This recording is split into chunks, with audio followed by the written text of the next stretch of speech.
Ay, aray ko. Sorry naman. Bumunggo yung aking tuhod sa ilalim ng lamesa. Okay.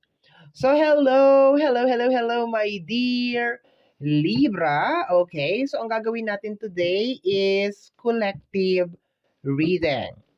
So, bago tayo mag-proceed sa ating collective reading, of course, gusto ko munang malaman kung kumusta naman kayo dyan. Kumusta naman ang ating mga buhay-buhay out there. At sana ay nasa mabuti kayong mga kalagayan sa mga oras na ito. I hope and pray na nasa mabuti kayong kalagayan sa mga oras na ito. Okay.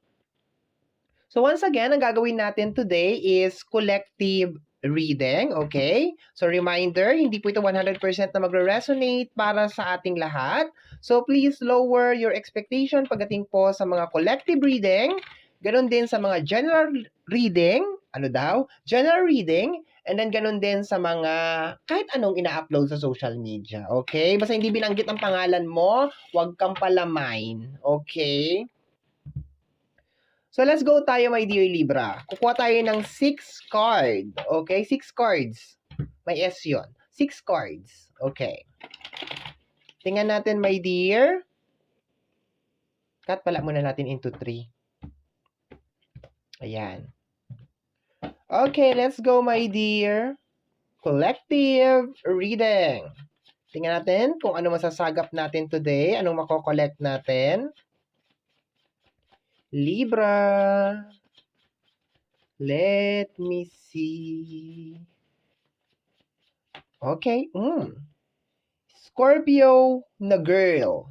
Okay? Scorpio na girl. Okay? Kasi dito, my dear, sa ating oracle card, nag-add ako ng mga zodiac sign. Okay? Nag-add ako ng mga zodiac sign at naging very specific ako, my dear, sa zodiac sign na yun, kung ano siya, babae ba siya or lalaki siya. Okay? We have here Scorpio na girl. Okay?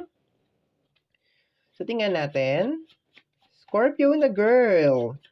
Bahala ka na, my dear, ha, kung anong placement ni Scorpio sa buhay mo. Okay? Pwede mo siyang maging asawa, maging girlfriend, or kapatid, tiyahin. Bahala ka na. Basta Scorpio na girl. Okay? So, let me see. Next card is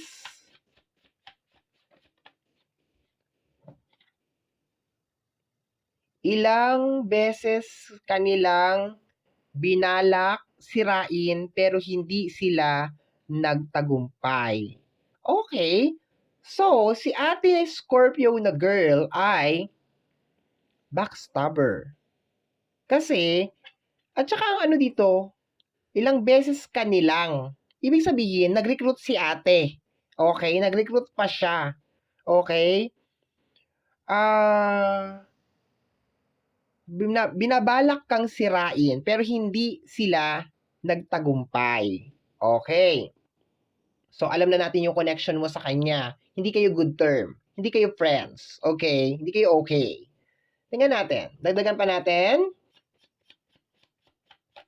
Let me see.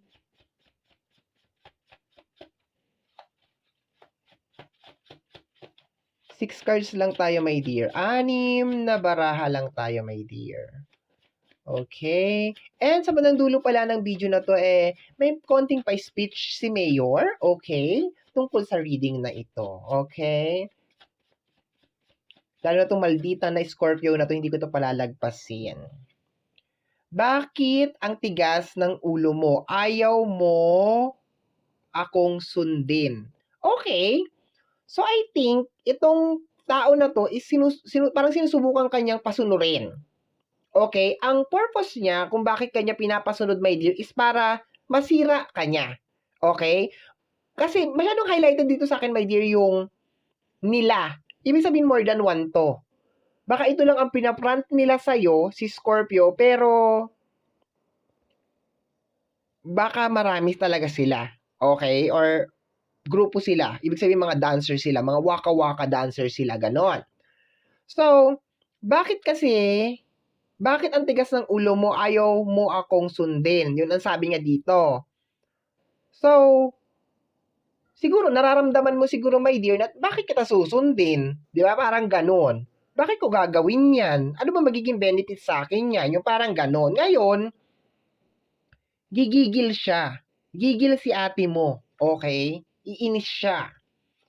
Tingnan natin, my dear Libra. Dagdagan pa natin. Tingnan natin. Okay, we have here boy na Gemini. Lalaki na Gemini. Okay, tingnan natin baka para may nag-flip. Okay. Meron nga nag-flip. Angel number 333. Paglago sa usapin ng espiritual. Pagiging malikhain. May banal kang patnubay or parang meron kang spirit guide, parang ganun yon. Paglago sa iyong pagkatao, mensahe galing sa iyong gabay. Ayun naman pala. Ibig sabihin, you are receiving messages galing sa iyong mga spirit guide. Okay, baka may sinasabi ng mga spirit guide mo, huwag ka maniwala dyan. Huwag ka maniwala sa kanya, hindi yan totoo. Ngayon, I think, my dear, parang nagtataka tong ito, mayroon na tayo ditong dalawa. Scorpio na girl and then Gemini na boy, okay? So, I think nagtataka sila o nagtataka siya, bakit ganun? Parang, kahit anong gawin natin, hindi natin siya masira, hindi natin siya mapabagsak. Kasi matigas nga yung ulo. So, parang, napapuzzle siya. Ano ba yung gagawin natin para mapabagsak natin tong tao na to para masira natin siya? Sorry to say, malakas ka sa mga spirit guides mo. 'Di ba? Gina-guide ka. Oh, 'di ba? Sinasabi, hindi lahat kaya nila. Hindi lahat kaya nilang lokohin. So, hindi ka nila maloko. Hindi ka nila mapasunod. Yun ang nangyayari dyan. Okay? Okay? Last card, my dear, we have here. Pigilan ang nararamdaman. Wala siyang gusto sa'yo. Ay! Okay, so definitely parang pigilan ang nararamdaman, wala siyang gusto sa'yo. Okay, so parang ang nangyayari dito, my dear, is pumapasok sila sa area ng emosyon, ng puso mo. Parang ganon. Parang pumapasok sila, siguro baka ito ay ito si Scorpio na girl ay nilalandi ka, ito naman si Gemini na boy ay ganon din, okay, or naliligaw sa'yo, parang ganon, or inaakit ka, and then, isasabay yung intention, okay? Masyado talaga akong attracted dun sa salita na nila, okay? Isasabay yung intention na pasunurin ka, or parang ipahamak ka, yun ang nakukuha ko, my dear. So, parang dinidisguise lang nila na parang, ano ba yan? Nila ako ng nila. Ang nararamdaman ko talaga, my dear, meron something kasi nila, parang may something sa likod nito. Parang meron nag-uutos na parang ganun, parang ganyan, okay? So, I don't know, yun ang nararamdaman ko.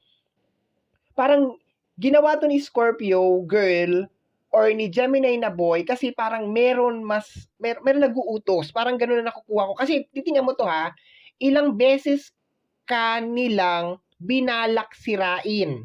Pero hindi sila nagtagumpay. So, ibig sabihin, may mastermind dito. May nagpapadala ng tao, sabihin, ligawan mo si Libra, landiin mo si Libra, para masira yung kanyang buhay. Pasunod-sunurin mo, paikot-ikutin mo, and then eventually, ayun na, wala na, kulap sa si Libra. Ang problema, hindi nag-work. Hindi ka kumakagat doon sa pain. Okay?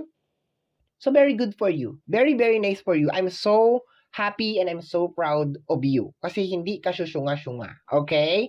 Hindi ka nila napaikot, hindi sila nagtagumpay, and I hope hindi na sila magpadala pa ng mga, alam mo na, ibang zodiac sign or ng tao sa buhay mo para mag-try again. Okay? Sana ito na yon. This is it. Okay? So, ito na yung sona ni Mayor. Ito na yung speech ni Mayor. My dear, normal na to sa panahon natin ngayon.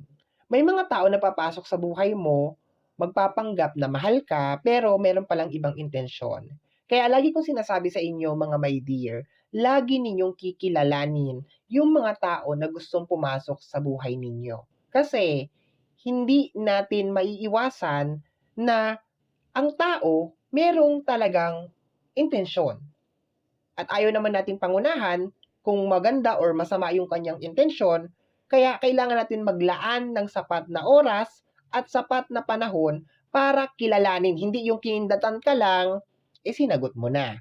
Okay? Or kayo na. Okay? Once again, ang involved na zodiac sign is energy ng Scorpio na girl and Gemini na boy. Okay? So, my dear Libra, ito ang ating collective reading. Somehow, my dear, kung nagustuhan mo ang ating reading for today, don't forget to subscribe. Click, my dear, ang notification bell para ma-update ka every time na meron tayong mga bagong uploads. And free to like, free to share, free to comment sa lahat po ng ating mga videos. Once again, my name is RJ, also known as Apo J. Maraming salamat po and until next time, bye-bye. Thank you, my dear.